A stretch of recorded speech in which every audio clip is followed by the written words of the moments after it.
Hello guys, how's it going? My name is Dal. Just last week, we had the patch 10.2.5 finally arrive to Dragonflight, which brought with it a lot of returning players coming back to check out some of the brand new content. And some of you making your return are looking to pick up something new and fun for the 10.2.5 update. Like most 0.5 patches, this is one of the more smaller additions to the expansion of Dragonflight that doesn't necessarily offer too many new class changes. All of the meta classes such as rogues, demon hunters, and mages are still reigning supreme to this day. However, we have been able to observe certain unique, underrated playstyles begin to trend upwards as they're starting to grow a little bit more popular, either in single target content such as raids or even in AoE specific content such as dungeons. Recently, I got to finally have some time away from my rogue, which is basically best in slot geared, to explore some of those class specs, as I have access to every single class available in Dragonflight.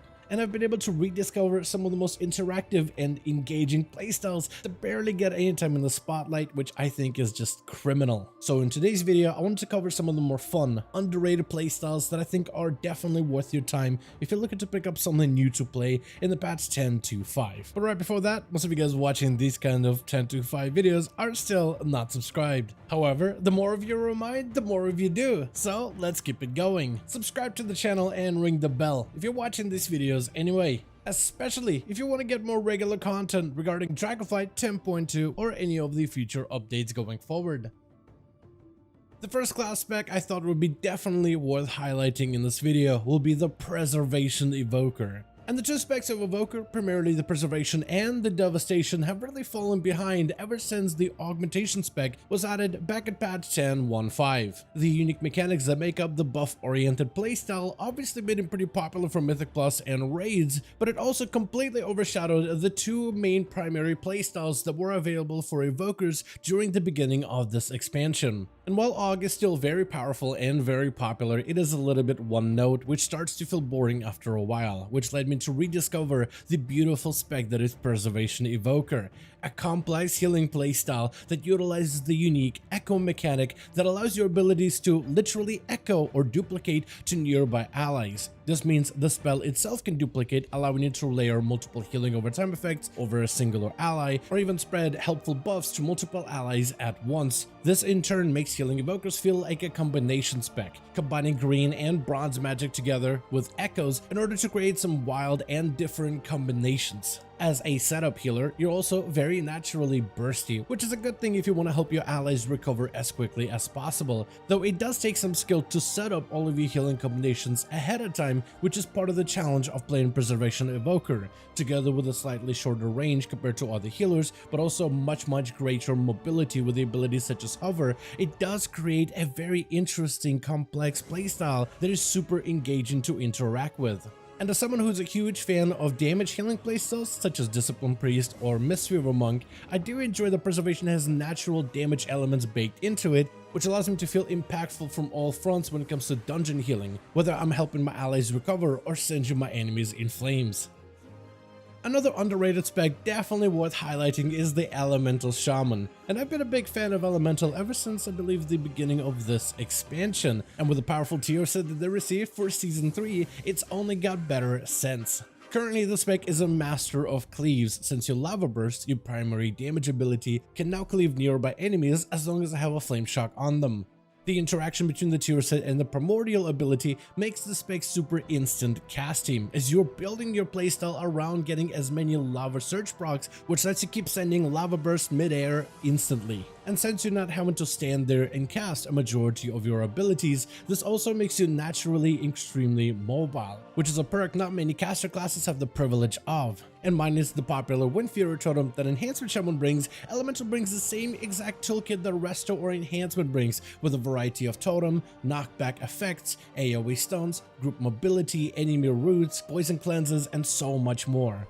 Though I am a little sad that Elemental has not been able to get as much popularity as Enhancement Shaman during the beginning of Season 3. However, just recently we have been seeing them slowly climbing that ladder little by little, inch by inch, and are becoming a much more acceptable spec when it comes to group content.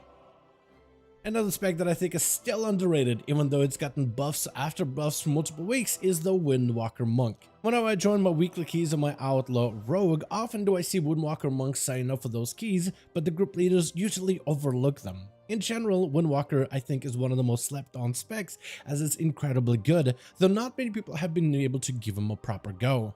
One of the things I like about Windwalker Monk is the integrated rotation, since mastery kind of dictates how you should be playing your monk, where you want to make sure your abilities never repeat, which for me has always been part of the fun gameplay loop that comes with playing a Windwalker and always makes you think about how should I approach every single combat encounter, though I would be okay if they were to shift back the mastery to the Mist of Pandaria era with the Tiger's Brew ability at some point in the future. One of the primary advantages of playing a monk is the fact that you have some of the best AoE burst damage available, with powerful short-term cooldowns that make it really rewarding if you can maximize the value.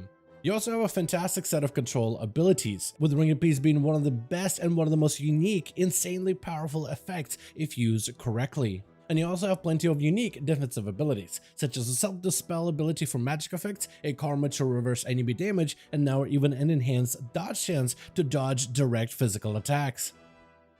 Another spec that I think is worth highlighting is the Survival Hunter, a playstyle that still has the ire of the community, usually treated as one of the least popular specs in the game in general. However, this black sheep of hunter specs have always been a fun option for me, and I think they're still worth recommending in the patch 10.2.5. If you want to play a class with extreme mobility, Survival Hunter is one of the best out there, with ways to engage but also disengage your target at any moment. You also have really good options when it comes to sustained damage, whether it is single target or AoE, as well as a very versatile kit that allows you to adjust to various combat encounters, though going pure single target doesn't mean you lose out on AoE, or vice versa, which is something many classes have to grapple with, so they lose out on key output.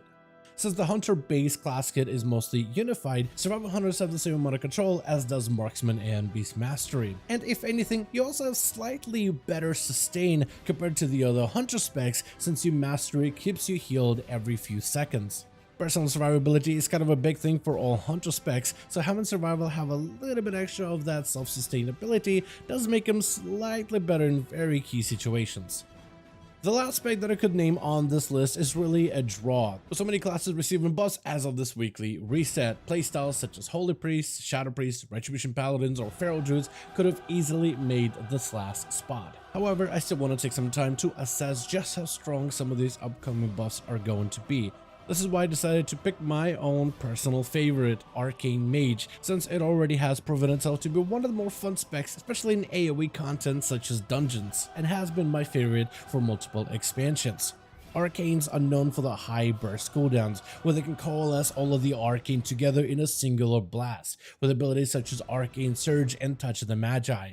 While it takes practice to use all of those massive offensive abilities properly, it does give the spec a satisfying punchy feel whenever you have all the cooldowns available. One of the best parts of Arcane Mage also is the AoE rotation. Ever since the rework they've gotten, and I believe in the patch 10.1.5, the Arcane Mage has now ability to utilize barrages as well as Arcane Orb combinations to get a very fun and satisfying AoE feel.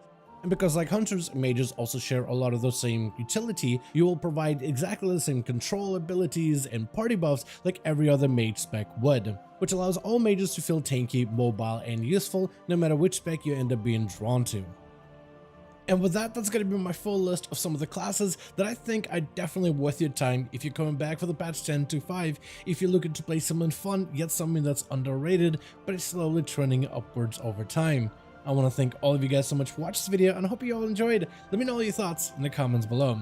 Also, what classes would you put in your 5 underrated yet fun list for 10.2.5 if you were to make a list of your own? Let me know that as well. As per usual, if you guys enjoyed this video or found it informative, go ahead and give it a thumbs up. I would very much appreciate it. And as always, in the description of every single video and live stream, we have a link to our Discord community channel. Probably the best place to reach out to me directly in case you want to let me know what you thought about this video or hang out with the rest of the community to discuss some of the upcoming changes.